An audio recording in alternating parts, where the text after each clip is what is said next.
গরম যখন বেশি পড়ে তখন দেখা যায় আমাদের মুখে একদমই রুচি থাকে না। আমরা যখন কোনো ডাল রান্না করে থাকি সেটার মধ্যেও আমরা বিভিন্ন টক জাতীয় জিনিস অ্যাড করে থাকি। তো আজকে আমি সে কথা মাথায় রেখে তোমাদের সাথে কাঁচা আম দিয়ে কীভাবে পারফেক্ট মসুরের ডাল রান্না করা যায় সেই রেসিপিটি শেয়ার করতে যাচ্ছি।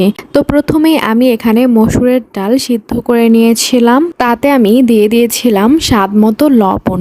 এরপর এখানে আমি আরও অ্যাড করেছিলাম টমেটো ফালি ফালি করে কেটে রাখাগুলো, তারপর দিয়ে দিয়েছিলাম কাঁচামরিচ আর পেঁয়াজ। তো এই সবগুলো ভালো মতো মিক্স করে আমি ঢাকনা দিয়ে ঢেকে রেখে দিয়েছিলাম বেশ কিছুক্ষণ। সবগুলো যখন ভালো মতো সিদ্ধ হয়ে এসেছিল তখন আমি ঢাকনা উঠিয়ে ডাল ঘুটনি দিয়ে ডালগুলো বেশ কিছুক্ষণ ঘুটে নিচ্ছিলাম।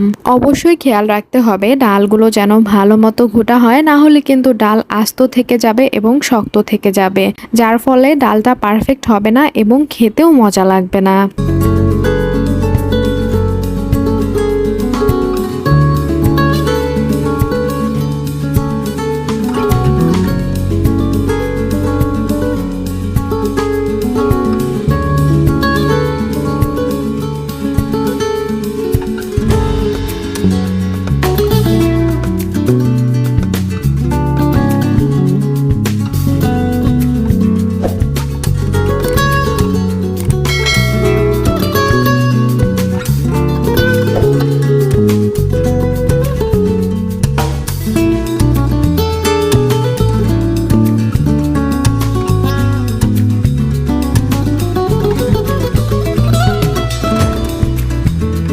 যাই হোক, তো এই পর্যায়ে ডাল যখন ভালো মতো ঘোটা হয়ে গিয়েছিল তখন আমি দিয়ে দিয়েছিলাম কাঁচা আম।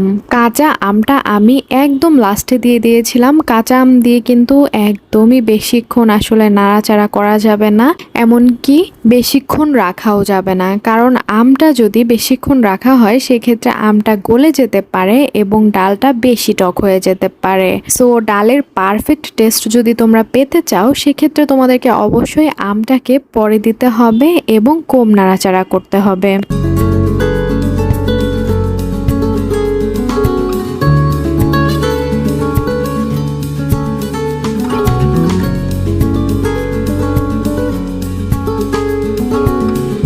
তো এই তো আমার ডাল রান্না করা শেষ হয়ে গেলে এটাকে আমি বাগার দেওয়ার জন্য একটি প্যান নিয়ে নিয়েছিলাম, তাতে দিয়ে দিয়েছিলাম সরিষার তেল। সরিষার তেল দিলে ফ্লেভার একটু বেশি ভালো হয় এবং খেতেও ভালো লাগে।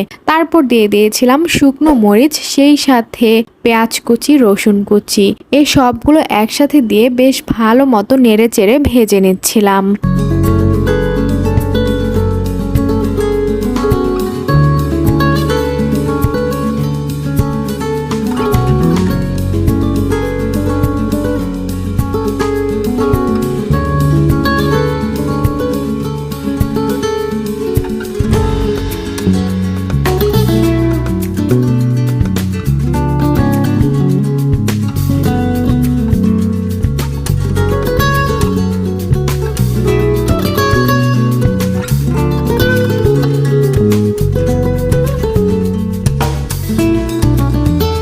বেশ কিছুক্ষণ ভালো মতো নেড়ে চেড়ে নেওয়ার পর আমি এখানে গুঁড়ো মশলাও অ্যাড করেছিলাম। গুঁড়ো মশলার মধ্যে ছিল শুধুমাত্র হলুদ গুঁড়ো। হলুদ গুঁড়ো দেওয়ার কারণটা ছিল ডালের কালারটা যেন অনেক সুন্দর আসে সেটা। তো এই তো গুঁড়ো মশলা দিয়ে মশলাগুলো আরও বেশ কিছুক্ষণ ভেজে নেওয়ার পরে ডালের উপরে আমি ছেড়ে দিলাম।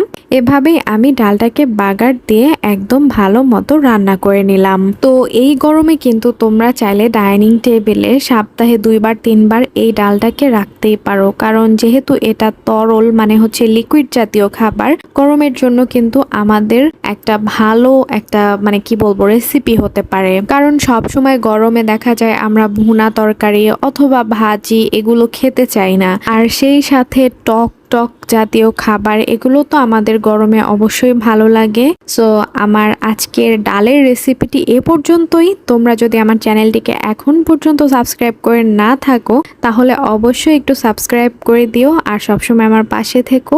ভালো থেকো, সুস্থ থেকো। আল্লাহ হাফেজ।